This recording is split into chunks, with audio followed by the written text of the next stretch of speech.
Netjie, eerstens is ek heeltemal bewus dat ons het talente gekry en ek is baie dankbaar oor talente en ek is dankbaar dat ek kan 'n leier wees en so beste van my vermoë probeer 'n voorbeeld wees vir ons mede bestuur en werkers en mense wat saam met ons lei.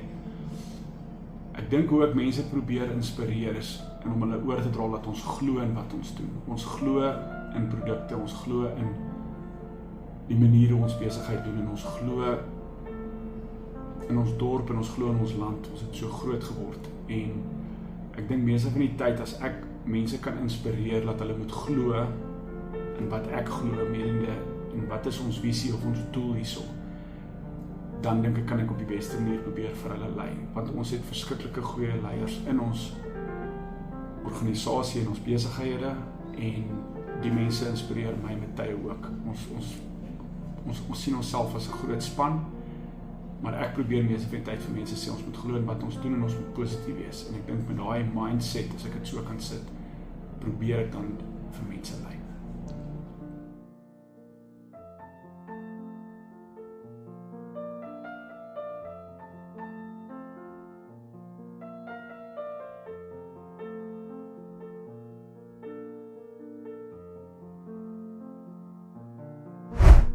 Ek dink mense kan groei, maar ek dink nie mense moet hierdie lewe gaan om spyt te wees oor goed wat jy nooit probeer het nie.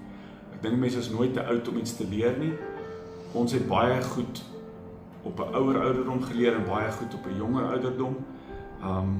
Maar mense moet bly nie noodwendig kansse vat nie, maar goed probeer. En dit voel dan partykeer soos 'n kans, maar as mense 'n berekende kans vat of 'n berekende risiko aanpak en jy glo in dit en jy gee jou alles, dan kan jy eintlik maar net vorentoe kyk en hoop vir die beste en daaroor bid.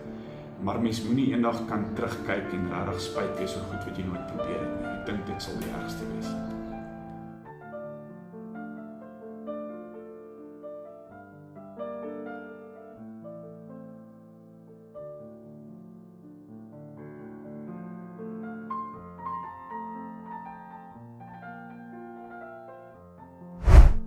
Netjie, ek dink dis in so opsig vir my 'n redelike maklike antwoord. As mens gebid het oor iets en jy het regtig jou deel gedoen, eerlik in jou hart, alles gedoen wat jy kan, dan hoef mens nie te twyfel nie. En dan moet mens net vir dit gaan en jy moet jou beste gee. En as dit dan nie uitwerk nie, dan was dit God se wil. Maar jy moet met jouself kan eerlik maak dat jy dit oorgegee in die Here se hand, maar ook alles in jou vermoë gedoen, met jou beste gegee, hard geleer, hard gewerk, jou deel gegee. Dan voel ek jy kan rustig wees oor dit.